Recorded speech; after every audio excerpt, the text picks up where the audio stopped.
Buenas tardes con todos. Vamos a continuar con la clase. Buenas tardes, profesor. Buenas tardes, Lady.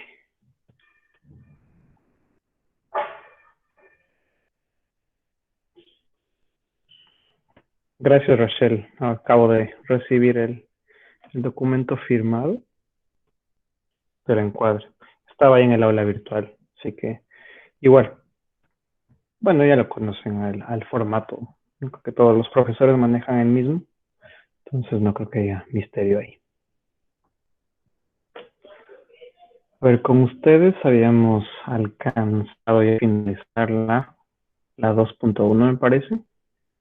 Y podemos continuar con esto que son los factores que afectan el crecimiento y la supervivencia, si no estoy equivocado. A ver, revisemos para no mentir ahí.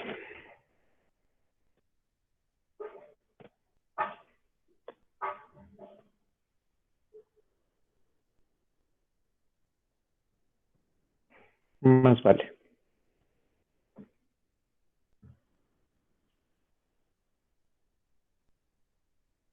Jocelyn, a ver, no, creo que te pregunté a ti.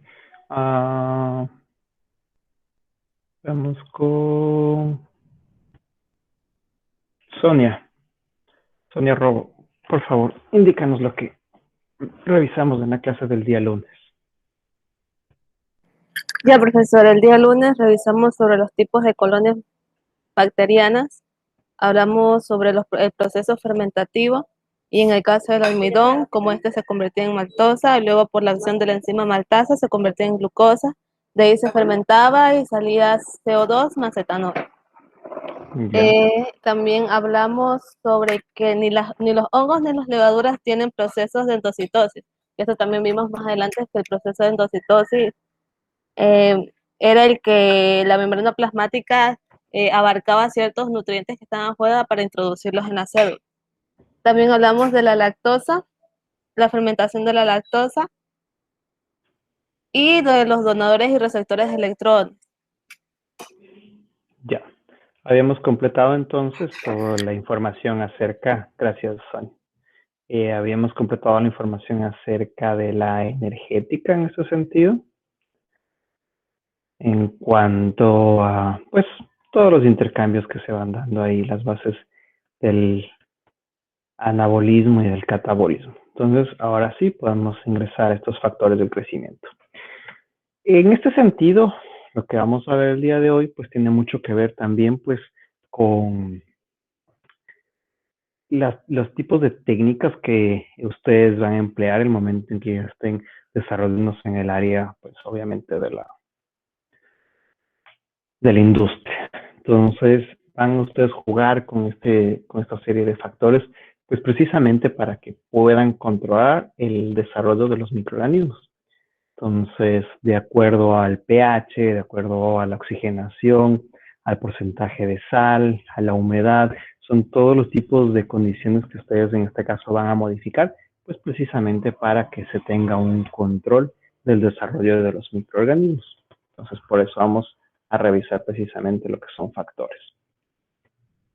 Inicio siempre mencionando esto, que son el crecimiento autocatalítico. En química, cuando hablamos de la palabra catálisis, se está refiriendo a facilitado por. Entonces, una enzima facilita una reacción. Aquí estamos diciendo de que autofacilitado, es decir, que con una sola célula, con una sola bacteria, con un solo moho, con una sola levadura, puedo entonces colonizar, puedo invadir un alimento, para bien o para mal. Si estoy haciendo una fermentación, me bastaría con una sola de las levaduras, con una sola de las bacterias para fermentar el producto en el cual yo voy a trabajar. Pero, en este caso, para llegar a la cantidad necesaria, o más vale, para fermentar en la cantidad necesaria, pues ahí sí que requiero de una mayor concentración. Normalmente utilizamos lo que se conoce como cultivos madres.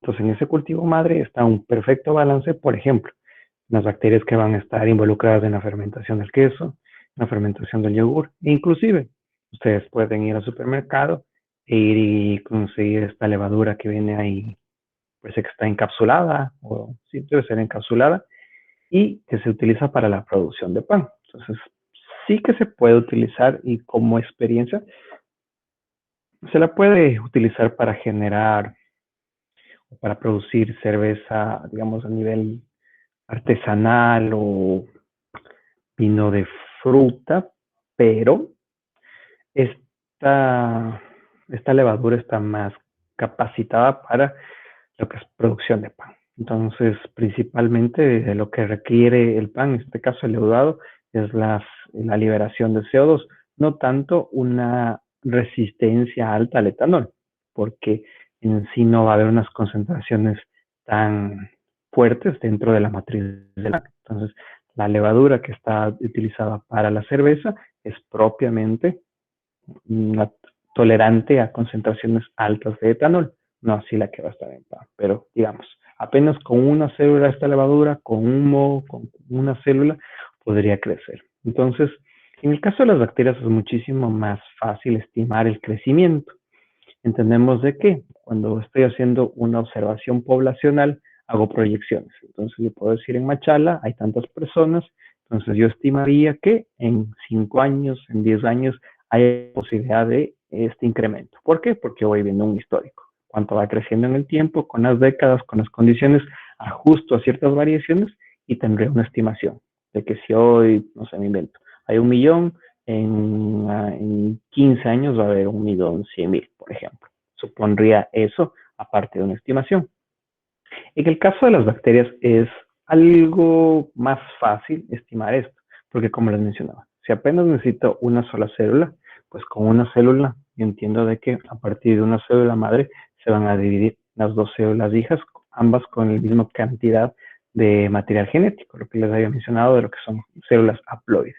Y así progresivamente, a partir de esas 2, 4, de esas 4, 8, y así progresivamente. Entonces, es fácil estimar cuando yo conozco la dosis inicial o la cantidad inicial o hago una evaluación al principio. Entonces, bien, si estoy utilizando estos cultivos madre, que yo sé cuántos estoy colocando, yo podría ver en el tiempo cuánto se van a duplicar, porque entiendo de que utilizando esta fórmula que le estoy indicando aquí, n siendo el número inicial, la concentración inicial de células bacterianas, 2, obviamente por elevado al cuadrado por el tiempo de duplicación, y pues multiplicado por el tiempo. Es decir, esto yo comienzo a evaluar desde el minuto 0 en que yo coloco, si es que fuese el caso, ¿no? Yo coloco una sola célula, y luego de 10 minutos, luego de 20 minutos, luego de 1 hora, de 2 horas, de 6 horas, vuelvo a evaluar. Son cosas que se hacen también en el laboratorio, pero pues no es algo que ustedes tendría que pasar mucho, y igual el día lunes les voy a presentar una herramienta en línea que les permite hacer estos cálculos de una forma bastante interesante. Entonces, después de cumplirse esas horas de evaluación, yo puedo estimar en cambio con estos datos la tasa de crecimiento. Porque si bien todos se duplican, lo que no sabemos es en qué tanto tiempo. Habrán bacterias que se puedan duplicar en 10 minutos, otras en 20 minutos, otra en 1 hora.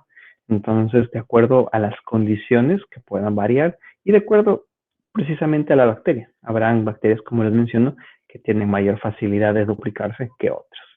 Entonces, en bacterias es muchísimo más fácil tener esta estimación, este contaje de células.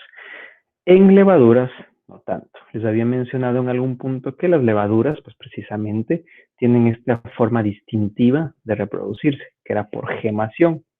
En este caso, cuando se dividen por gemación, existen a manera de, no sé, como de protuberancias que se generaban alrededor de la célula, y de ahí nacía cada una de las células hijas.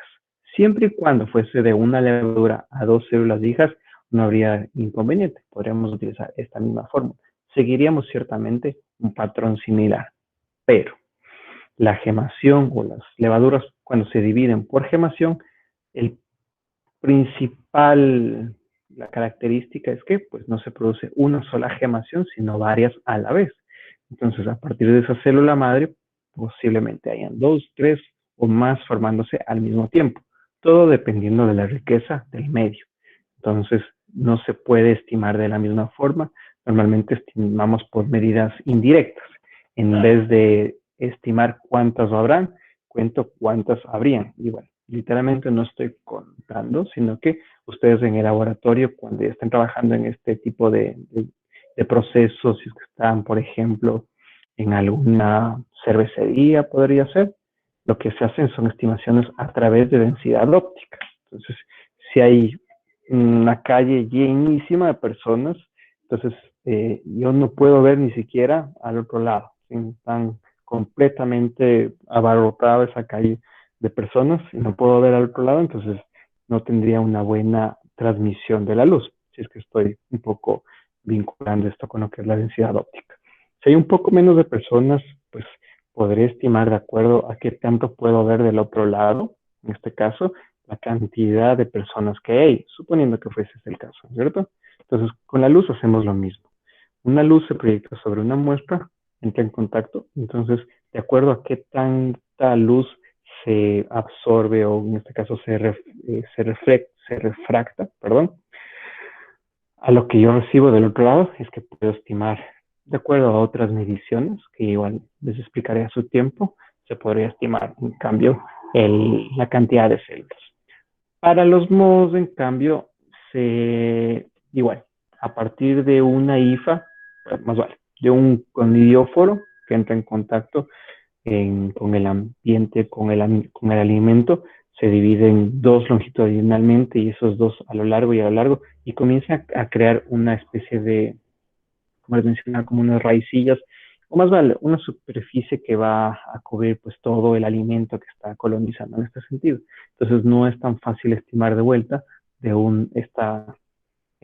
este crecimiento. Entonces los modelos que vamos a ver usualmente más se refieren a las bacterias. Entonces es un poco de la dinámica que se va a aprender con esto. Dentro de las etapas de las bacterias, en este en particular, tenemos en este caso 4 etapas, bueno, 3 de vida, si es que contamos la muerte como una etapa, pues una cuarta etapa. Pero digamos, básicamente, una célula o un grupo de células entra en contacto en principio con el alimento, con aquello donde se quiere fermentar o pues donde están contaminando. Entonces, entra en contacto esta sola célula o este grupo de células y al principio pues es como quien se está mudando a una nueva casa.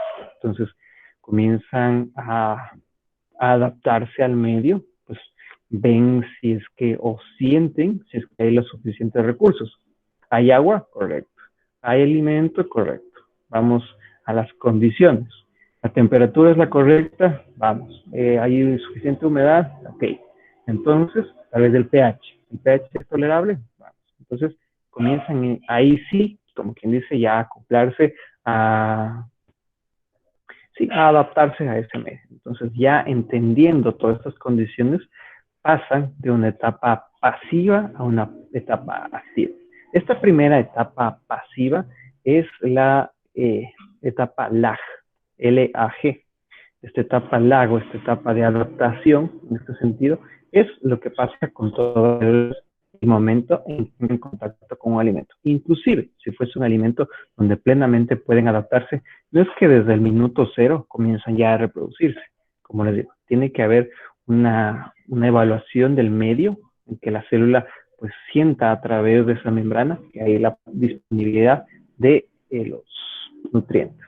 Entonces, ya una vez establecido esto, la célula pues recuerden, todo esto parte de este dogma central en que el ADN le manda una señal a través del ARN y el ARN por medio de los ribosomas lo traduce esta señal de material genético en proteínas. Estas proteínas, por ejemplo, van a ser enzimas. Entonces, estas enzimas van a trabajar sobre los nutrientes que están alrededor, bien sean proteínas, bien sean carbohidratos, bien sean lípidos, lo que sea que le gusta consumir o en lo que en este sentido puede alimentarse esa bacteria, pues van a hacer primero la síntesis de las herramientas para alimentarse. ¿Sí? Si estoy volviendo analogías, entonces yo para servirme esta comida, entonces voy a necesitar ciertos utensilios, voy a necesitar una cuchara, voy a utilizar un tenedor, voy a necesitar un cuchillo. Entonces, digamos que en esta forma, las enzimas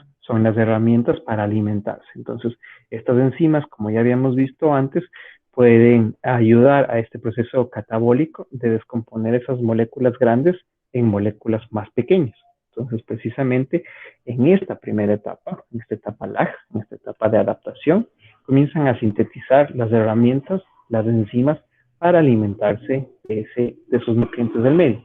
Entonces ya plenamente comienzan a reproducirse. Entonces, a partir, si es que había una sola, pues comienza a dividirse ya en este punto a 2, a 4, a 8. Entonces aquí comienza a haber un crecimiento bastante curioso. En escalas, en este caso, es normalmente como se cuantifica, pues si hago un recuento de los alumnos que están presentes en la clase, yo voy a ir por partes. Evelyn, coméntame. Profe, una pregunta. Entonces, en cada etapa se da diferentes temperaturas, diferente humedad y todo ese tipo de factores, o simplemente se mantienen con lo que está en el medio. La misma, pues, bacteria sería, ¿no? No cambia en el sentido de, digamos, integralmente el alimento no está cambiando ni las condiciones están cambiando particularmente. Entonces, digamos que todo está estable. Entonces, ustedes tienen un buffet al frente suyo. Entonces, digo, ok, me voy a preparar, voy a alimentarme. Entonces, ahí está el alimento. Entonces, me voy a alimentar, en este caso, pues, si es que estamos hablando de personas, me alimentaría hasta que esté satisfecho. En este sentido, con las bacterias van a seguir comiendo hasta que se acabe todo el alimento. Entonces, porque no está comiendo una sola, sino a partir de esa una comen 2, comen 4, comen 8, comen 16, 64, etc, etc, etc. Entonces, esa es la particularidad que van a ir variando en este sentido. Más que nada los recursos, ¿sí? Entonces, esa es una buena pregunta en este sentido. ¿En qué momento va a cambiar? Durante todo esto, siempre y cuando yo tenga alimento, no va a cambiar. Van a seguir creciendo y creciendo y creciendo, ¿sí? Entonces, es a veces un poco extraño, foráneo estos conceptos de las bacterias, porque nosotros entendemos hasta cierto punto lo que es fácil para ir, bueno, comprender, idealizar, mentalizar que pues, para tener más personas, pues tienen que haber una pareja que va a tener un hijo y pues posteriormente ese hijo tiene que crecer y tener a su vez su familia y su familia y su familia y decenas de generaciones en el tiempo. Entonces, hablamos de muchísimo tiempo para que haya nuevas generaciones. Si ustedes están pensando en sus bisabuelitos, tatarabuelos, en abuelos, en papás, en ustedes, en los hijos y sus hijos de sus hijos, van a pasar pues cientos de años. En el caso de las bacterias, como les mencionaba, esto puede pasar en apenas 20 minutos y progresivamente 20 minutos más, pues vamos a tener otra secuencia de esta y otra secuencia de esta. Entonces, en 3 horas vamos a tener muchísimos más, en 6 horas muchísimos más. Entonces, siempre y cuando, y ahí sí lo que viene la pregunta, siempre y cuando no cambien las condiciones, si es que se mantienen, si es que se mantiene la temperatura, si es que se mantiene la humedad, si es que hay suficientes nutrientes, esto sería indefinido, o sea, sería infinito si es que siempre hubiera nutrientes. Pero entendemos de que todo se puede acabar en este sentido, en cuestión de nutrientes o algo más lo que pasa inmediatamente.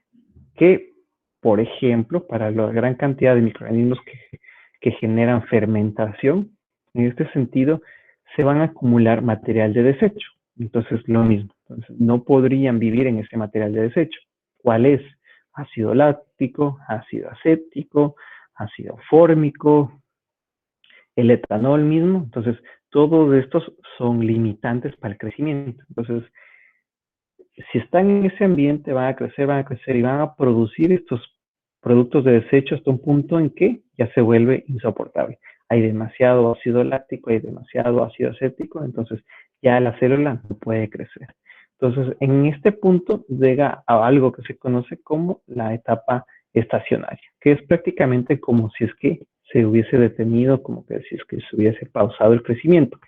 Ciertamente es así. Normalmente hay una etapa de crecimiento en que, por ejemplo, en esta meseta, en esta planicie que ya se va formando en esta curva, pues mientras muere uno, nace otro. Entonces van estabilizando la población total de esa manera.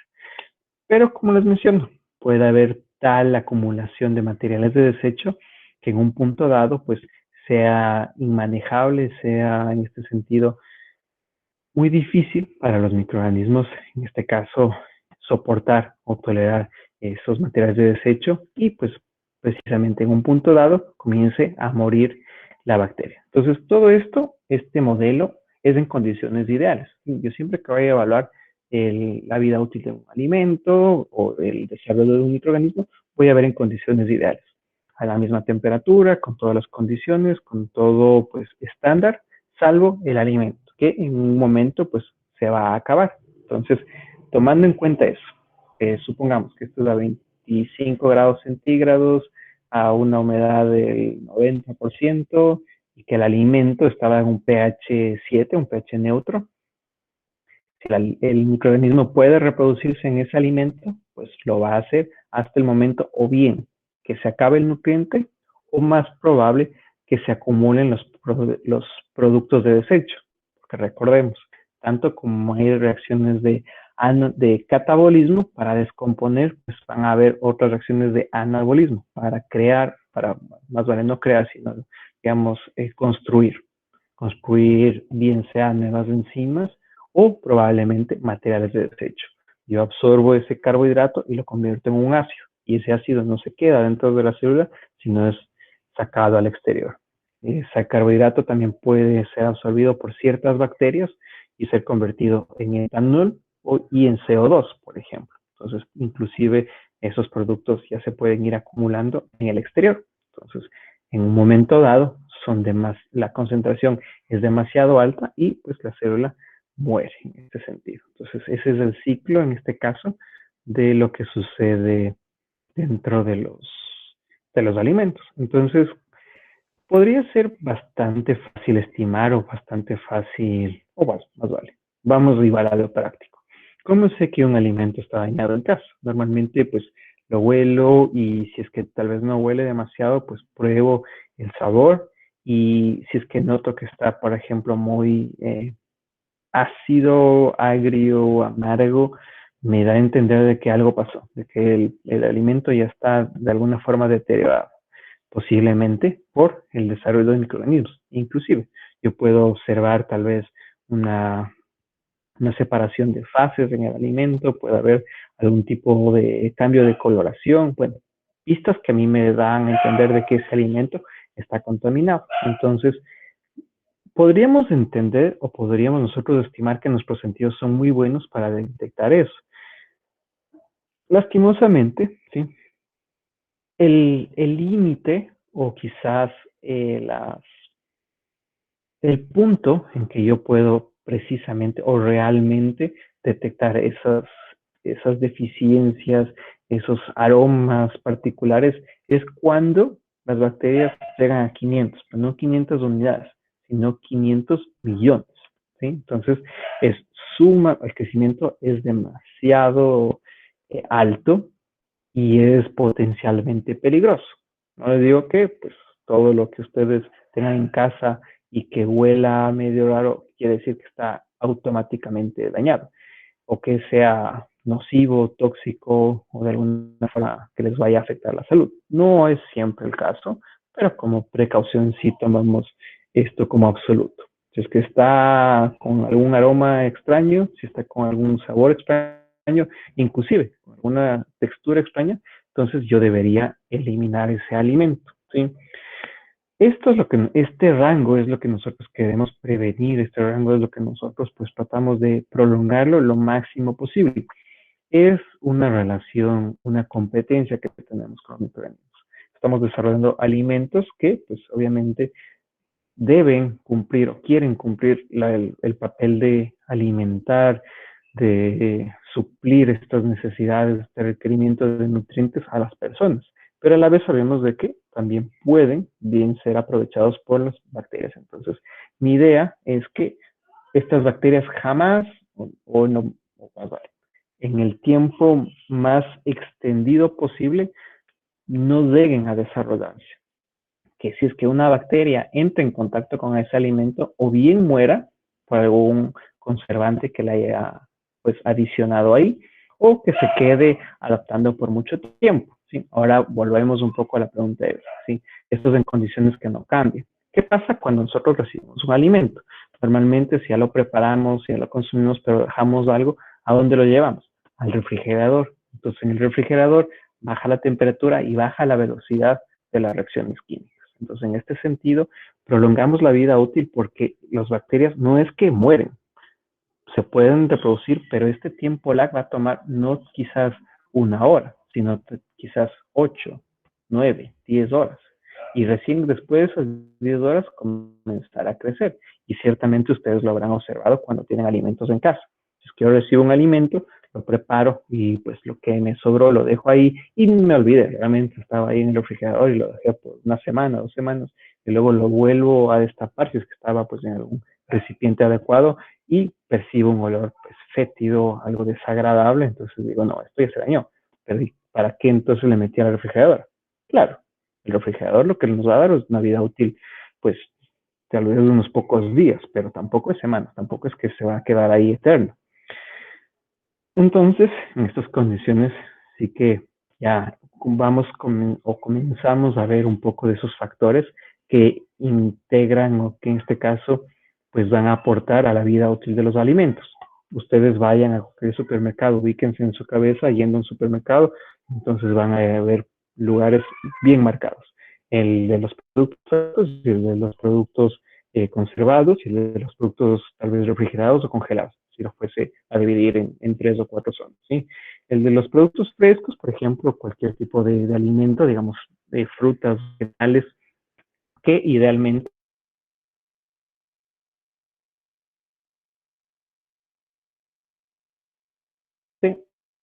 van a ser procesados.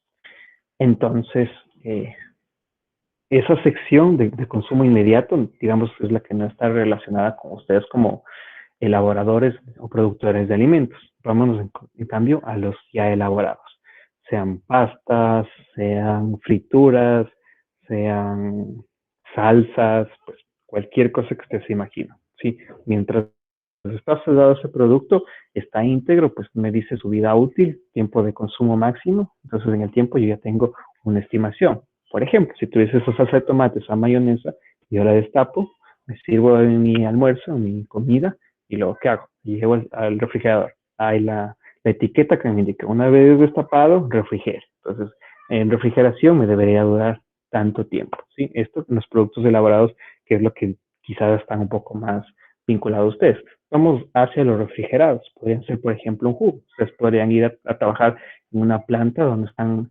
precisamente trabajando con jugos frescos, pasteurizados, o cual fuese la condición. O yogures, por ejemplo. Entonces, pensemos, un yogur tiene una vida útil particularmente larga, un jugo fresco, particularmente estos que son jugos sin aditivos, sin químicos, como suele decir la gente. Entonces, estos tienen una vida útil muy corta. Entonces, dentro de estos distintos alimentos, bien sea un queso, bien sea un yogur, bien sea un jugo, igual, ubíquense sobre ese, por ejemplo, un embutido también, todos van a tener una vida útil frente al alimento fresco, particularmente más extensa, pero finalmente no es que dura por toda la vida. Ahora vamos hacia los congelados. Esos congelados, siempre y cuando yo no abra ese producto, microbiológicamente van a estar enteros, nada les va a pasar.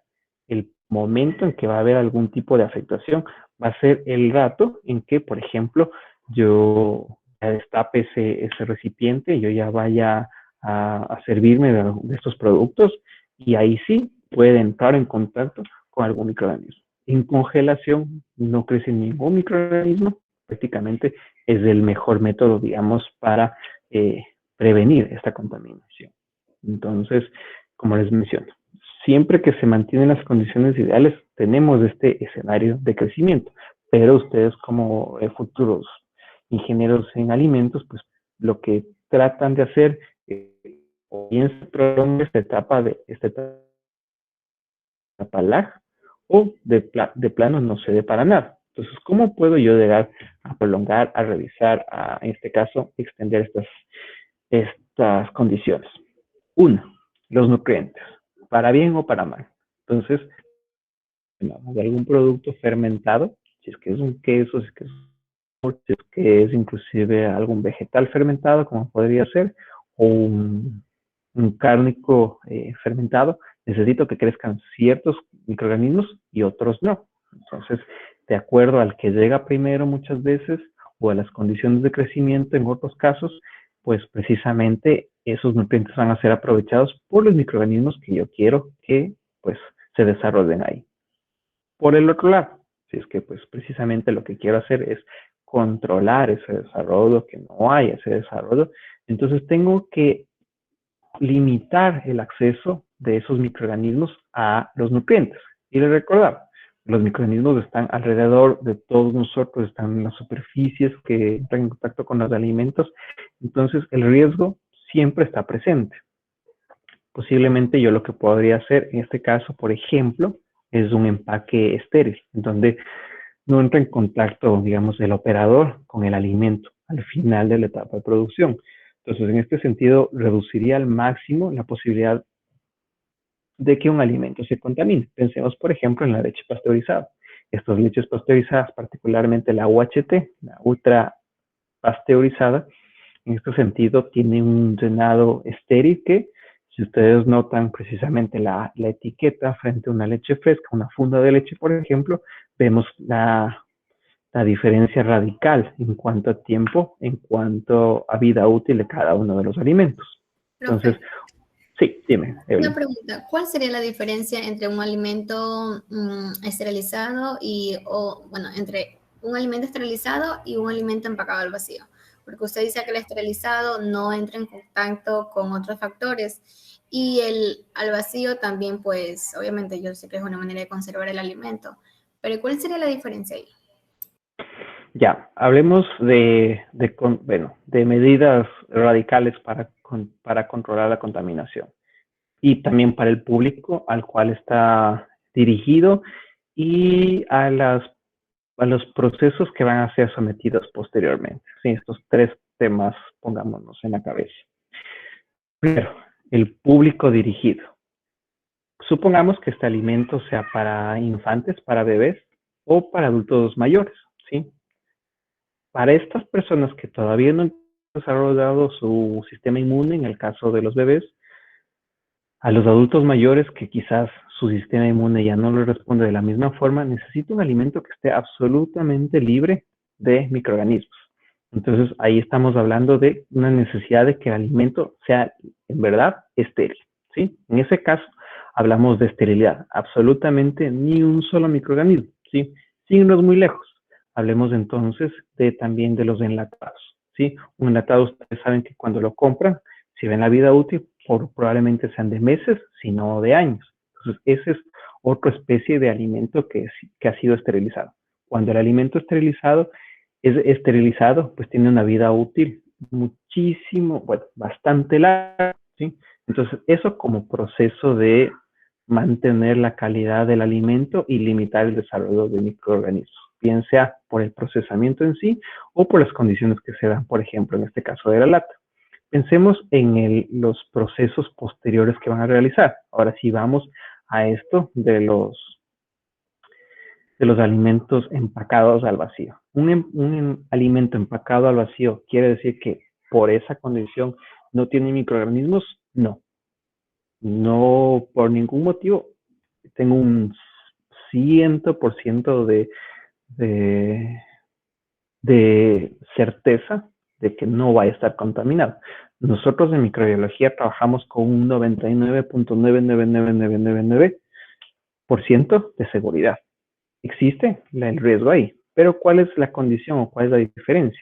Por ejemplo, si es que yo estoy comprando una carne empacada al vacío, y yo entiendo que no me voy a comer esa carne cruda, esa carne va a ser procesada posteriormente. Y si es que ustedes piensan normalmente en un alimento empacado al vacío, pues precisamente tiene ese tratamiento posterior, ¿sí? Normalmente observamos en este sentido el uso de estos empaques al vacío. Entonces, considero inclusive también las condiciones del alimento en sí. Normalmente, sí, normalmente ese alimento debería estar libre de microorganismos. No, el músculo en sí de los animales, los cuales yo voy a consumir, es estéril de entrada. Pero el momento de entrar en contacto, posiblemente con un empaque tal vez contaminado, habría la posibilidad de que esté contaminado. Podría ser que en el momento de la faena, igual, que hubo una contaminación cruzada y se contaminó. Existe la posibilidad. Ahora bien, hablemos de la tecnología. Ese alimento que está empacado al vacío, pues no es un vacío absoluto en el caso nuevamente de cárnicos. Cuando ustedes lleguen a tecnología de cárnicos, si no están ya viéndolo ahorita, pues van a ver que no es, al menos en este producto en particular, necesariamente que hay una ausencia de oxígeno. Más vale, hay una presencia mayoritaria de CO2, de dióxido de carbono. ¿Por qué? Este dióxido de carbono controla el desarrollo de los microorganismos. Entonces ya vamos viendo cómo se van, en este caso, ensamblando ciertas estrategias. En el 1, en el esterilizado, pues de principio, de entrada, yo eliminé todo microorganismo. En el caso del empacado al vacío, yo doy condiciones para que no se desarrollen los microorganismos que son más peligrosos. Probablemente esos que crezcan bastante bien con presencia de oxígeno, ¿sí? Entonces, ni siquiera diciendo tanto peligrosos, sino los que más van a generar deterioro. Entonces, yo normalmente esperaría que si yo mando esos cárnicos empacados al vacío y van al supermercado, pues ahí deberían estar sobreviviendo por varios días con unas condiciones adecuadas. Un color agradable y que, pues en este caso, no me dé pistas de que, más vale, no se vea feo para que no genere un rechazo del consumidor. Entonces, vamos jugando un poco con estas condiciones para precisamente, o bien, como les digo, de entrada, pues cortar todo fuente de contaminación, o pensando en el producto, pues precisamente darle condiciones para que ahí no se desarrollen los alimentos. Pensemos en distintos tipos de empaque. Lo mismo si ustedes compran un frasco de alguna salsa, de algún producto para consumir, saben que está no precisamente al vacío, pero hay un vacío generado dentro. En el momento que destapo, pues se genera ese intercambio gaseoso tan violento. Siempre y cuando estuvo ese alimento cerrado, pues en el tiempo no habría forma de que se desarrollen microorganismos. Entiendo de que no entraron en contacto con ese microorganismo. Si ustedes están generando algún tipo de producto semi-elaborado, por ejemplo, lo que les mencionaba en algún punto, usualmente ahora se ven más en los supermercados alimentos que uno ya solo tiene que llevar al microondas y están listos para el consumo. Entonces, ciertas pastas, ciertos arroces mixtos, cosas que ya la industria está un poquito dándoles esa facilidad, esa posibilidad para que el consumidor tenga alimentos, digamos, lo más parecido a alimentos de casa, pero listos para el consumo. Entonces, posiblemente sea el mercado que más se desarrolle a lo largo del país y quizás alguno de ustedes esté relacionado en eso. Entonces, precisamente van a ir viendo las estrategias. Elimino toda la contaminación, reduzco tanto como puedo o modifico las condiciones para que este no se reproduzca. Entonces, vamos jugando un poco con estas condiciones. En el caso particular, por ejemplo, del empaque al vacío, como les mencionaba, estaría en relación con esto, lo que es el factor extrínseco. Lo que no está en el alimento es la atmósfera gaseosa. Y de vuelta, nosotros ya no vemos mucho estos empaques, o bueno, no son tan mayoritarios estos empaques al vacío de los cárnicos. Si van a cualquier supermercado, usualmente, como siempre les menciono, hay estos empaques de espuma que tienen pues una cobertura de plástico transparente en la parte superior y por lo general están hinchados. Dentro de ese empaque en particular, pues precisamente hay una mezcla de oxígeno, de CO2 y de nitrógeno que controla el desarrollo de la mayoría de los aerobios, los que crecen con aire, con oxígeno.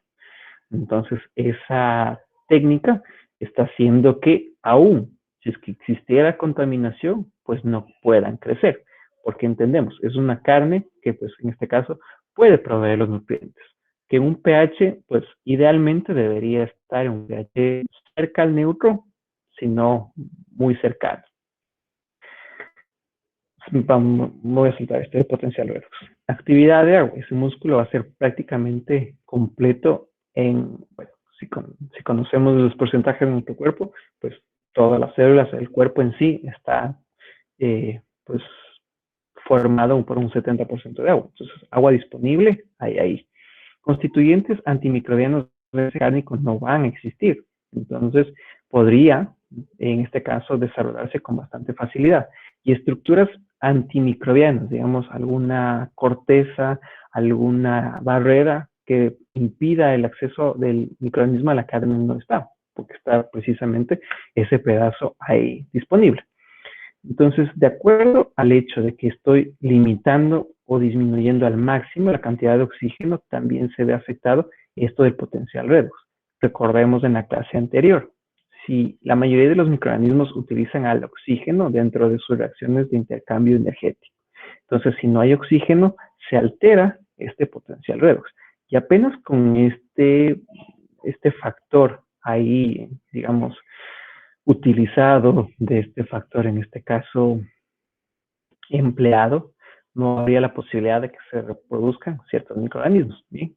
Entonces, esto en cuanto a un empacado al vacío o más práctico, como se lo ocupa hoy en día con atmósferas modificadas.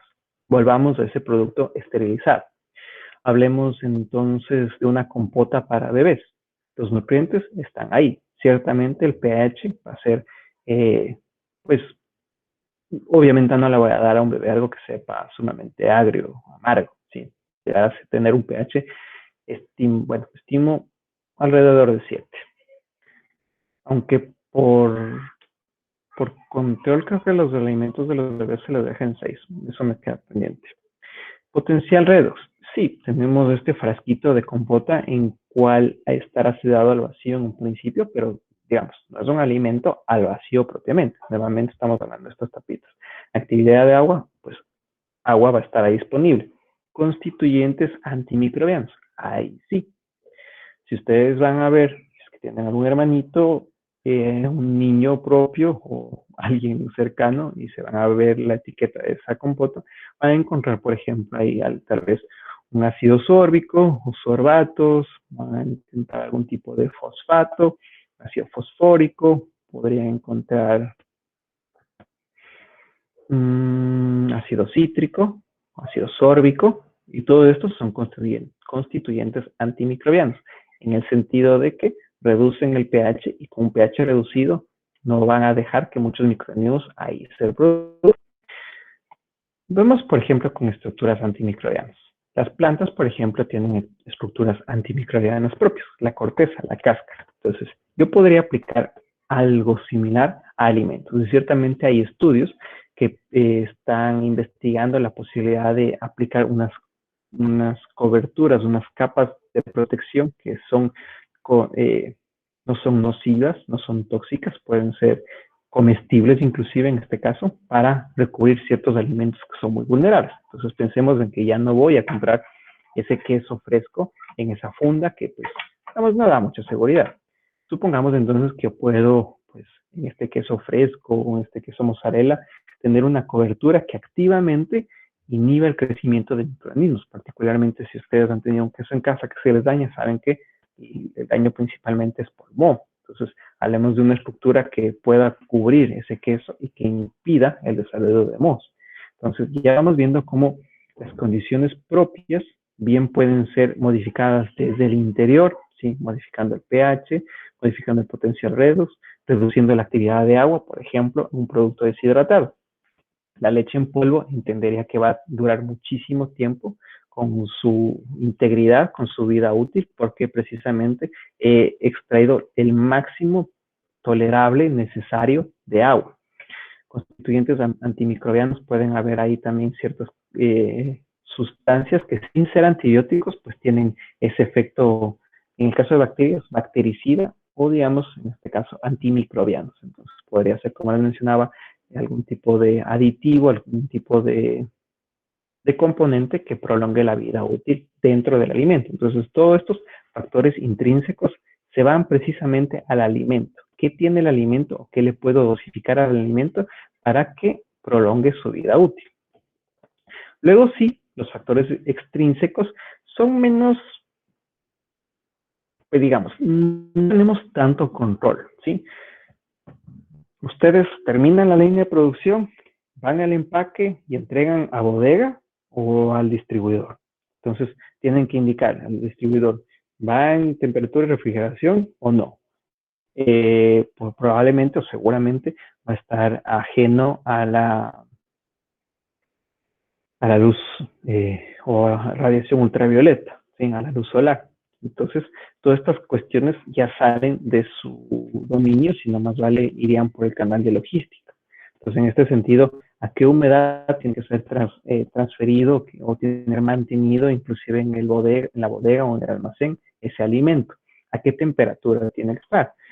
Convendrá ciertos alimentos que pues no tengan mayor inconveniente, pues tranquilamente, por ejemplo, esa leche pasteurizada bien me podría soportar a temperatura ambiente por muchas semanas y meses, siempre y cuando yo no abra ese recipiente.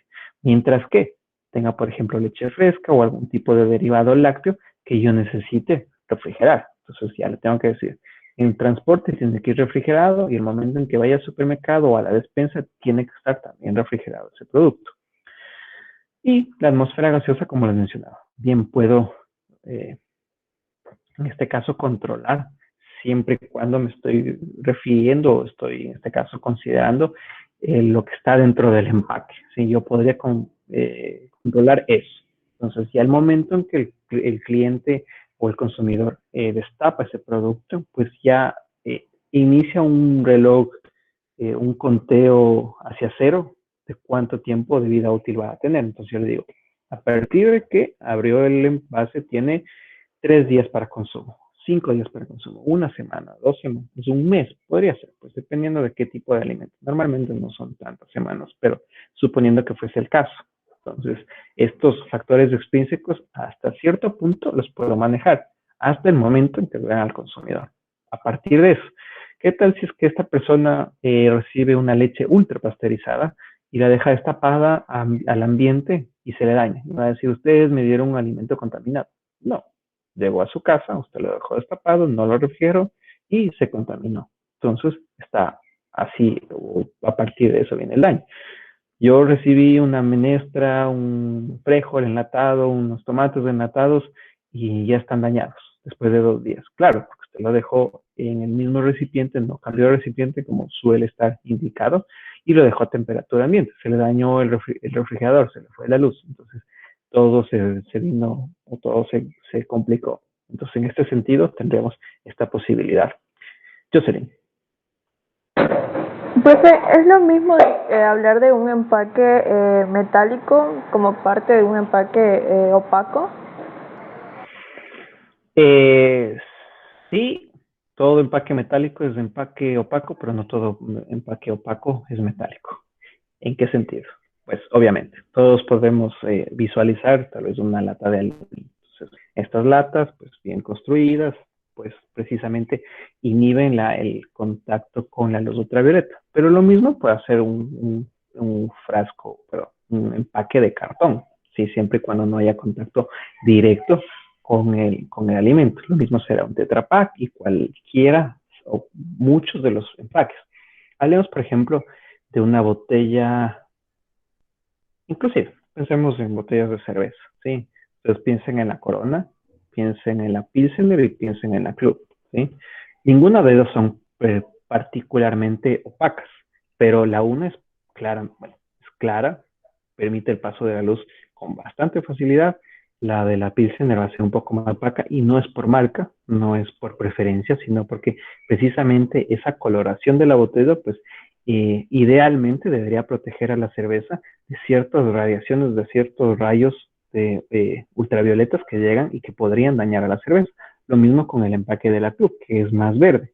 Igual, fíjense, por ejemplo, en los envases de aceite. Si voy a un aceite común y corriente, un aceite de girasol, un aceite de canola, un aceite vegetal, que tenga un empaque cristalino, un empaque claro, digamos, donde puede pasar la luz. Y luego vemos el empaque, por ejemplo, de un aceite de oliva. Usualmente o en latas de, de metal o en empaques ya voy por tu pregunta, Damaris.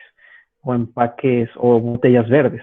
Igual, esta es la idea, es que estos aceites de oliva, por ejemplo, que son sumamente sensibles a la luz, pues con esa botella verde precisamente no tengan contacto con ciertos rayos de la luz que producen rancidez, que ciertamente puede atacar, en este caso, al aceite común y corriente, pero es mucho más resistente. Ahora sí, Damaris. Profesor, yo tengo una duda, siempre ha surgido esa duda. Por ejemplo, los aceites, ¿por qué a veces hay aceites que son claras y son oscuras? Y por ejemplo, mi familia sabe decir, bueno, no la compro la de aquí porque es oscura y siempre compran las que son bien claritas. ¿En qué afecta eso? ¿En aceite o en la botella? El color del aceite. Por ejemplo, la girasol es un ejemplo. Y hay veces, hay aceites que se ven oscuras y otros que se ven claritos. Mm, a ver, más pensaríamos con la naturaleza de dónde viene el aceite. Entonces, los lípidos son lípidos y salvo esas tonalidades, ¿sí? Todos podrán aceptar o podrán haber visto de que todos son amarillos. Pero si vamos a un aceite, a ver, cuando el aceite ya está ocupado, ahí sí para preocuparme de que cambie de color. Sí, si es que ya está variando de color y particularmente tiene un aroma bastante desagradable, ahí sí para pensar. Pero dentro de lo que nosotros consumimos, tal vez por marcas nos dé a pensar una u otra cosa de que tal vez la marca que cuesta más es la mejor, no necesariamente. Que la marca que es de aceite de girasol es mejor para la salud, no necesariamente. Y que el aceite vegetal es el peor para la salud, tampoco. Todo depende realmente de cómo se lo utilice. Siempre y cuando yo no exceda algo que se conoce como el punto de vapor, de humo del aceite, y ustedes lo habrán, bueno, los que al menos sí colaboran en la casa o alguna vez han cocinado en casa, saben que si es que yo mucho ese aceite o lo pongo a una llama muy alta, comienza a desprender un humo, comienza a desprender ciertos vapores bastante desagradables. Eso puede pasarle al vegetal, al de canola, al de girasol, al aceite de oliva, a cualquiera de esos, ¿sí? Entonces, dentro de los más consumidos en este sentido, cada uno tiene un punto de humo más o menos alto. Entonces, un aceite vegetal tendrá un punto de humo mucho más alto. Entonces, en este sentido, me sirve para las frituras, bien sea de un patacón, de un bolón, lo que ustedes se imaginen, ¿cierto? Entonces, posiblemente y seguramente, el aceite más caro, el más costoso, no me sirve para eso. Es tal vez para algún tipo de vinagreta, algún tipo de, pues, algo que pueda ocupar sobre el alimento. Pero entonces, no tiene nada que ver coloración, en este caso, más depende el uso. Entonces, como les digo, bien puedo yo dañar un aceite carísimo o uno barato. Bien puedo quemar un aceite bien clarito o uno más oscuro. Poco tiene que ver realmente la coloración en este sentido. Si es que, me atrevería a decir, si es que tuviese algo que ver, quizás más la botella en sí que el color del producto, porque inclusive puede ser más una ilusión. Tal vez si veo ese mismo frasco, tal vez el de 500 mililitros, el más chiquito, aparentemente sea más clarito, y si compro el galón, aparentemente sea más oscuro, pero más tiene que ver con qué tan bien o no pasa la luz a través de ese frasco. Entonces, como les digo, estos, los que tienen frascos más claros, son los que en teoría son más resistentes a la luz ultravioleta. Como recomendación, no tengan a los aceites en la ventana, porque se van a oxidar. Entonces, de la nada ustedes cogen el aceite y toda la comida les sabe rancia, horrible el sabor, es precisamente porque ese aceite se oxidó. Estuvo en contacto con la luz ultravioleta. Hay oxígeno en el ambiente, pues se me dañó el aceite. Entonces, no tiene prácticamente nada que ver. Espero no equivocarme, pero tal vez los químicos sean más, los inges que dan química sean más precisos en la respuesta, pero en sí más obedece al punto de humo de cada uno de los aceites. Aceites que son más eficientes para frituras a temperaturas más y más altas y otros que no tanto. Entonces, más tiene que ver eso. Si no, imagínense, la gente que hace papas fritas, que hacen, bueno, todo tipo de productos fritos, nuevamente, en sentido tendrían que estarse guiando por estas nociones que no van tanto al caso, sino más vale cómo me sirve, cómo lo puedo utilizar en este sentido. ¿Sí? Espero que no haya causado mayor confusión. Marlix.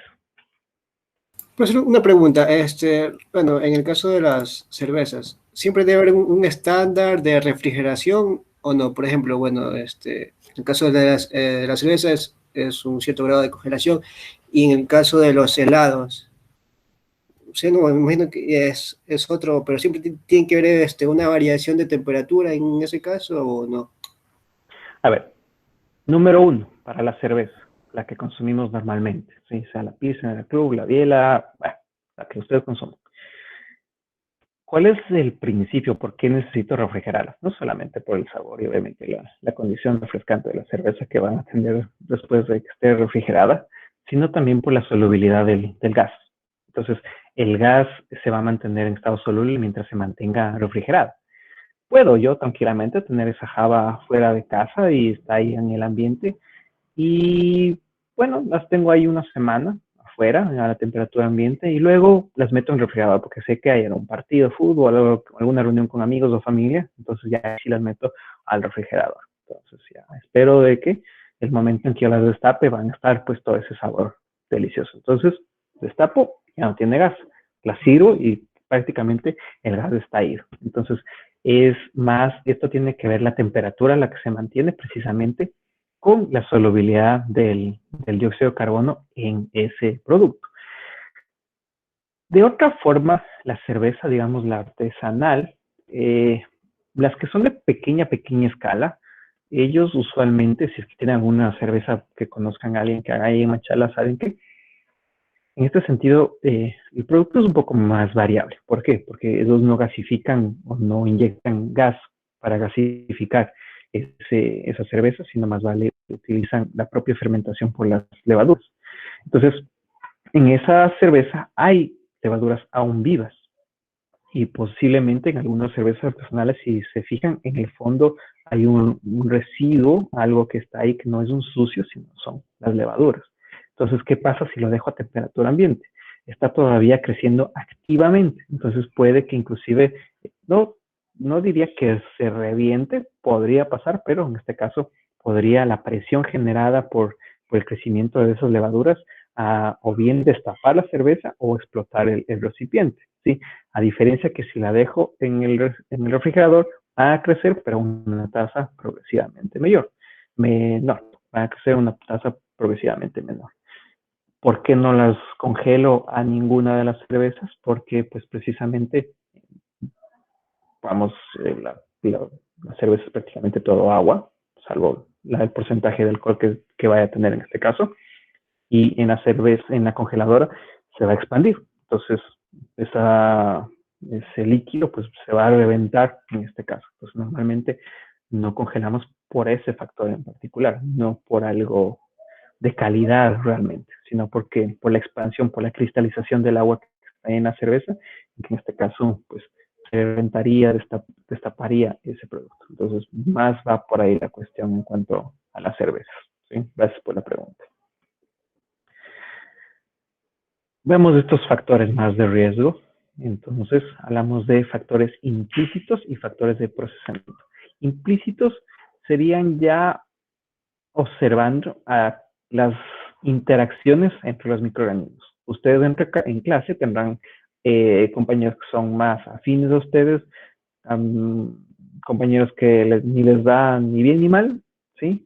Y compañeros con los que ustedes quizás inclusive compiten en ciertas cosas. Entonces, de la misma forma, van a tener aquí microorganismos que trabajan bien en conjunto, como cuando hablamos de este mutualismo, podríamos hablar de microorganismos que crecen uno versus el otro o el uno crece para que no crezca el otro. Si supongamos los microorganismos del yogur crecen y no permiten que se desarrolle ningún otro tipo de microorganismo de deterioro. Rara vez va a ser la situación que ustedes encuentren un yogur que se ha echado a perder por moho, por levaduras y peor, por otras bacterias. Tienen una vida útil, pero pues considerablemente larga en este sentido, porque las condiciones que pues hicieron en el medio hace de que no permitan el desarrollo de microorganismos.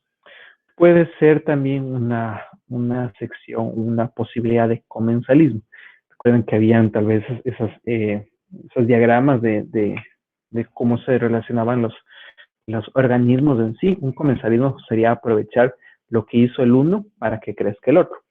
Ciertamente, igual, cuando estamos pensando en el yogur, existen dos poblaciones de microorganismos ahí, en que la primera genera una condición para que la segunda comience a crecer. Entonces, ahí hay un comensalismo.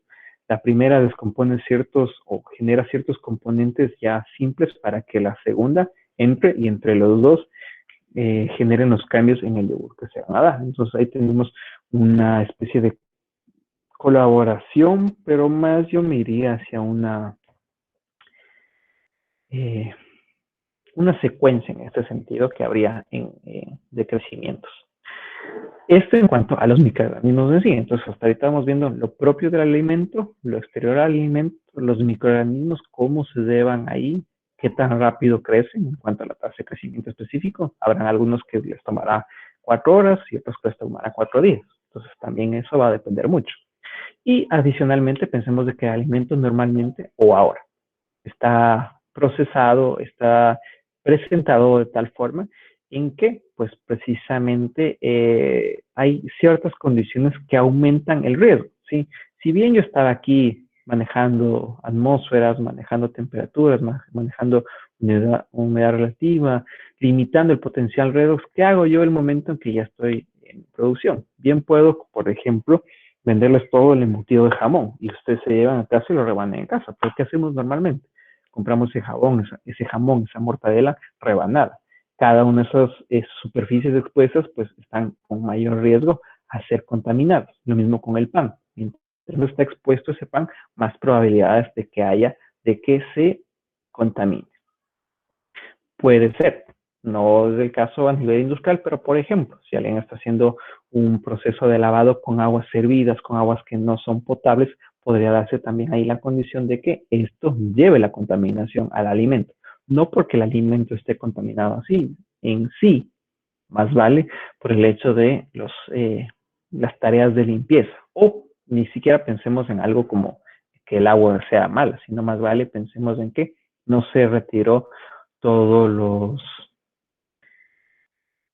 el sanitizante, el detergente en este sentido. Entonces, ¿qué pasó? Se quedó algo de ahí de detergente, de sanitizante, de jabón en ese alimento y el sabor y posiblemente también la integridad microbiológica no sea la adecuada. Pensemos en un tanque de fermentación de cerveza que no está creciendo la levadura. Y me pregunto el por qué. Pues precisamente porque hay residuos de detergente ahí. Factores de procesamiento como el empacado, es decir, qué tan seguro o no sea el empaque que estoy utilizando. ¿Permite el intercambio gaseoso? ¿No permite el intercambio gaseoso? ¿Permite, pues, es más vulnerable o no a la contaminación? Volvemos. Este empaque de lata es prácticamente el más seguro que nosotros conocemos. Y progresivamente tenemos otros que son algo más seguros. Pensemos en el vidrio, pensemos en el plástico, pensemos en el cartón, en el papel, pues también son empaques que cada uno podría, en principio, podría contaminar al alimento. Si es que no está, pues obviamente conservado de la manera adecuada. Factores de procesamiento como la irradiación. En este particular, salvo los condimentos, pocos alimentos en sí son irradiados. Creo que la legislación ecuatoriana no permite la irradiación salvo lo que son condimentos, como les menciono, pero es un factor de procesamiento que podría influenciar el desarrollo o, en definitiva, que los microorganismos ya no se desarrollen ahí. Y factores de proceso, aquí les puse pasteurización, pero todo tratamiento térmico. Bien sea de esterilización, bien sea de pasteurización, bien sea de termización. La diferencia entre estos términos es el tiempo y la temperatura por el cual estoy sometiendo a esos productos. A mayor temperatura, menos tiempo, entonces esto hará que tenga cierto control sobre los microorganismos que están ahí. El día lunes vamos a ir viendo cada uno de estos factores, pero ahorita, como parte de las horas asincrónicas, van a dirigirse al aula virtual y van a encontrar ahí un taller que está pues, este taller tienen que hacerlo por persona, ya no es a nivel grupal. Entonces, les voy a explicar un poco lo que requiero, lo que estoy preguntándoles ahí. En la unidad 2 van a encontrar el taller que se llama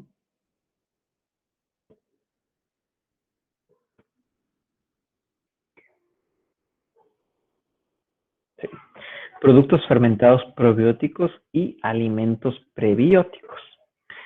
En este sentido, van a consultar 3 alimentos de cada uno, 3 de probióticos y 3 de prebióticos. ¿A qué la diferencia? Si nosotros conocemos quizás el más, o el que más nos suena como probiótico, quizás el yogur, que tiene microorganismos ahí, que esos microorganismos idealmente me deberían generar algún beneficio. Entonces, 3 tipos de alimentos. Idealmente que no sea el yogur, traten de buscar otros tipos de alimentos. Hay muchísima variedad en kimchi, chucrut,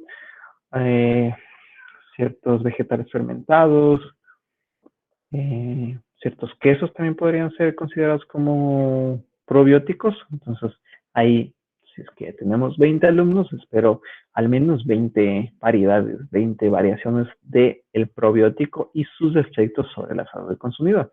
Hay ciertas propiedades que ustedes van a encontrar que quisiera que lo tomen un poquito con cierto escepticismo, ¿sí? Habrá alguno que les digan que es como esto que se llama la kombucha, que la kombucha es capaz de bajarle el azúcar, que les cura el cáncer. Bueno, si es que les cura todo, duden. Si a partir de un producto quieren curarles desde la alergia hasta el cáncer, duden muchísimo.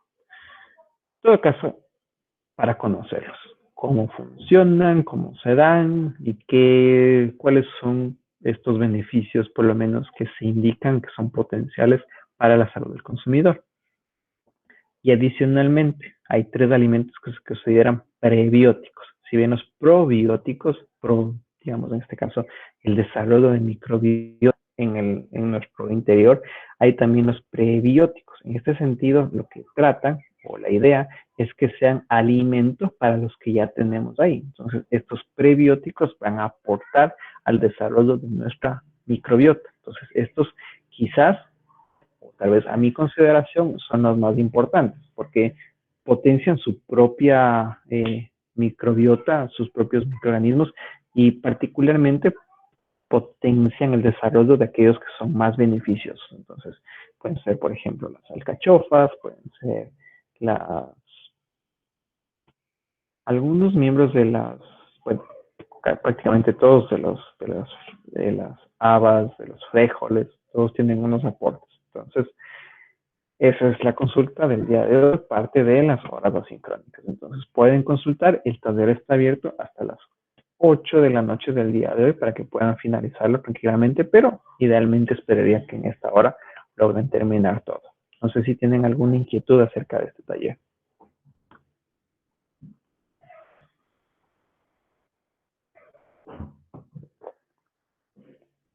Solo es el nombre, profesor, nada más. El alimento, hablen un poquito del alimento, algo conciso, algo resumido, y de ahí qué efecto tiene sobre la salud del consumidor. Particularmente en cuanto a la primera parte. Y igual con los prebióticos, pues, ¿qué es y qué le aporta al microorganismo? ¿Por qué las habas, por qué el frijol aportan los microorganismos? ¿Qué tiene? Es lo que le proveen, ¿qué obtienen de esto que no obtendrían de otros alimentos? Listo, gracias. No sé si hay alguna otra inquietud o duda.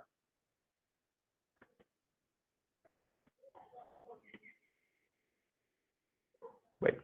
Profe, No tal vez hay un máximo de hojas para este trabajo. No hay ni un máximo ni un mínimo, no les voy a castigar a que me pongan media plana, pero bien concisa. Pero digamos que tampoco me van a dar 3 líneas por cada producto o una línea por cada producto. Yo prefiero que sea más conciso. Si es que está en sus palabras, yo lo valoro un montón. Porque ya cuando comienzo a leer tareas que están sospechosamente escritas en términos muy técnicos.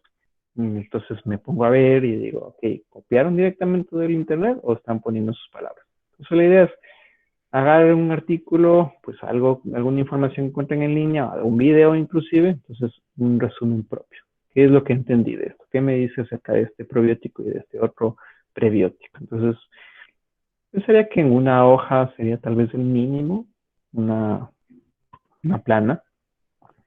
Máximo no les daría, pero si es que me presentan 18 hojas, les aseguro que no las voy a leer. Ingeniero, disculpe que lo Sí. pregunte, pero ¿puede repetir de nuevo el taller que hay que hacer, por favor?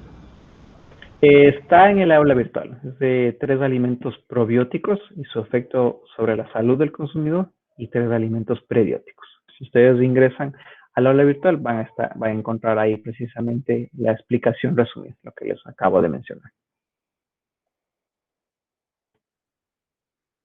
Ahí en la descripción de la tarea está, dentro del aula virtual. Entonces, eso para completar la actividad sincrónica del día de hoy. Y el día lunes, creo que habíamos quedado para una evaluación de...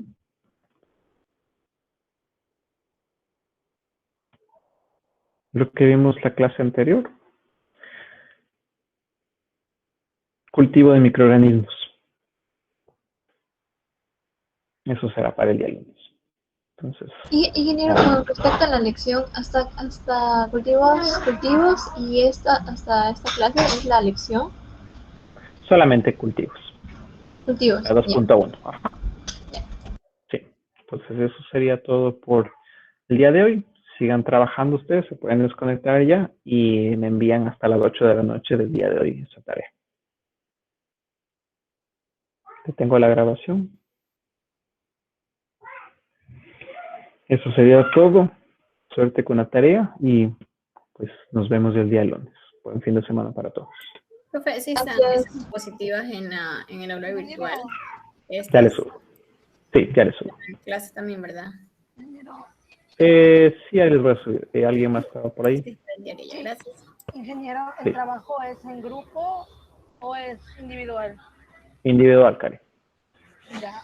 Ingeniero, ¿será que nos puede extender la hora? ¿Perdón? De la entrega de la tarea. Hasta las 8 está abierta. En el aula virtual está ahí el tiempo límite, está hasta las 8. ¿No la puede extender un poquito más? Les di el mismo tiempo a los del paralelo B, entonces sería un poco injusto extenderles más. Ya, está Sí. bien. Gracias. Eso es.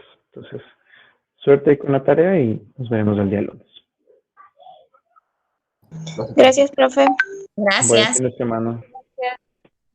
Gracias. Chao, profe.